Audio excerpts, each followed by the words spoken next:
Breaking news, everybody. I'm a hater, allegedly. But it is clear as day that Travis is stubborn. And I believe that there's some things about the NFL that Travis just doesn't quite understand yet. And he's going to have to learn the hard way. But let's dive right into our first clip with Carmelo Anthony and the 7 p.m. or 7 a.m. in Brooklyn podcast featuring Malik Neighbors on this episode. Kill you, like they not playing with you. You gonna find in college, you gonna find this nut in the D for him, and I done did whatever I wanted to do with him. In the NFL, it's not going like that. Like, it's not going like same dude. You might feel like he got a big jersey number on. He like that though. He like that. Now we all know that Travis Hunter has been public saying that he wants to play both ways.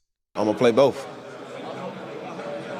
That's not my job to figure it out. I like to play both sides of the ball. Even down to the nigga issuing a statement saying that he would quit football if he doesn't play both ways. And there's two really, really big things to unpack here. The first one being, nigga, you ain't in charge at the NFL level. He's not in charge. He's not the owner. He's not the decision maker. He's not the one in charge. Number two biggest thing that you should take away from this.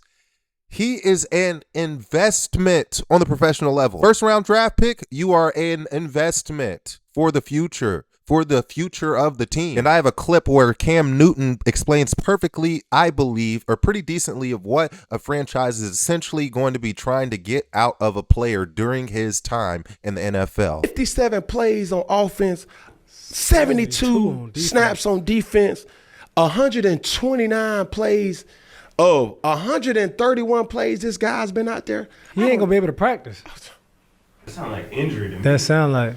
But listen, what's up? I don't think a franchise would even want that. Yeah, it's better to keep you on the field in one capacity. Because think about this: if there. you're a franchise player, Peggy, they need your skill set or they need your talent for at least 6 years. Now, the number of snaps may be a little bit inflated because the game is a little bit different on the NFL and college level. However, I noticed he said 6 years. Some niggas don't even play 6 years in the league, playing one damn position, let alone playing two and taking a high level of snaps. Now, I say all this, but there are simple solutions, such as packages, which a lot of people have mentioned. And Richard Sherman on his podcast with Hunter offers a pretty simple solution to this predicament, but I don't think that the nigga really understood what he was saying. Football league, but I don't think you need to play 50 snaps at receiver to get your point.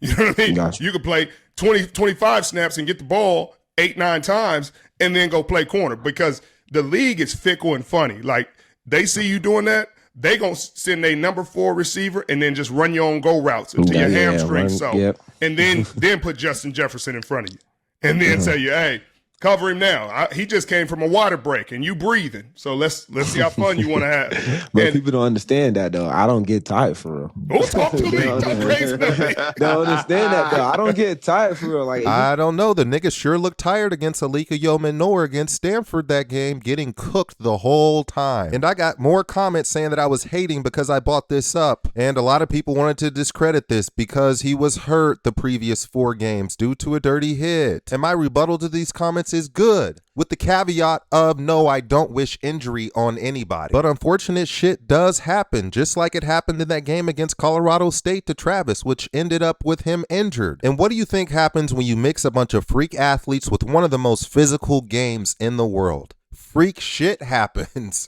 And I say all that to say that injuries are a normal thing in the NFL. You get to about week 8, 9, everybody's had a little something. You get to week 19, 20, people are banged up because everybody's a little banged up and you still got to go out there and ball because that's what you get paid to do. The Eagles' whole O-line was banged up in the most recent Super Bowl. We've watched Patrick Mahomes limp through the Super Bowl and get the dub. I mean, this is normal. This is the NFL for you. And niggas making excuses for him because he was hurt. In the NFL, you could be hurt for 2 games or a game or what have you. You got to come back and bring it. So that's not a valid excuse. But probably the most important thing that Richard Sherman mentioned in that podcast was about the offensive coordinators, which I've heard this somewhere before from people that have played in the NFL subsequently. They'll have to scheme up around him getting too exhausted. Yeah. Like they'd really have to weigh that into their play calling, both offensively and defensively. Like defense, you can't just go man all and the time. expect Yeah.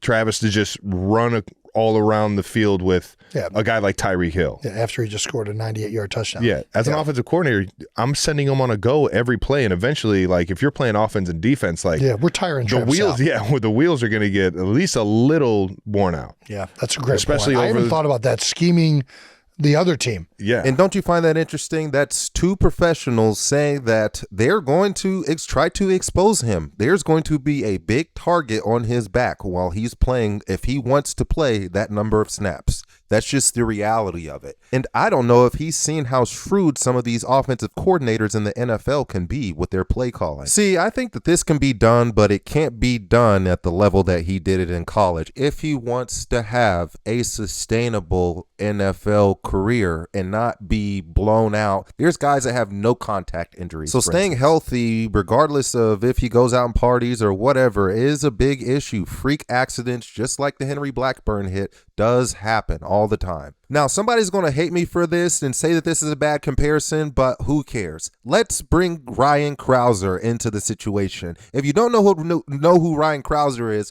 world-class shot putter, actually the world record holder at 23 meters, right? Now, why is he relevant? Well, Ryan Krauser elected to solely focus on the shot put.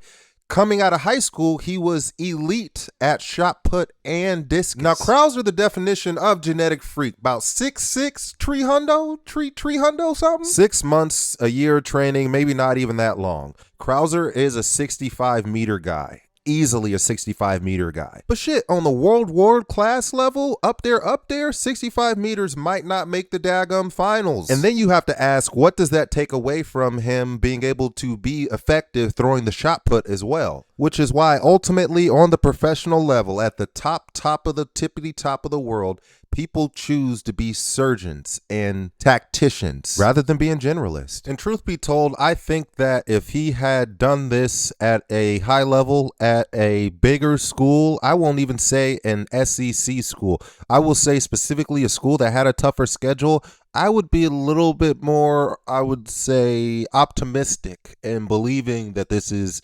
that he's capable of this. But I mean, if you look at his schedule compared to another team's schedule, the Big 12, that was not a rough schedule. It just wasn't. Hunter also has another lesson that he needs to learn the hard way, but we'll save that one for another video. But shit, that's all I got. Run on your toes, keep your mouth closed, and most importantly, live to fight another day. I'm gonna get out of here.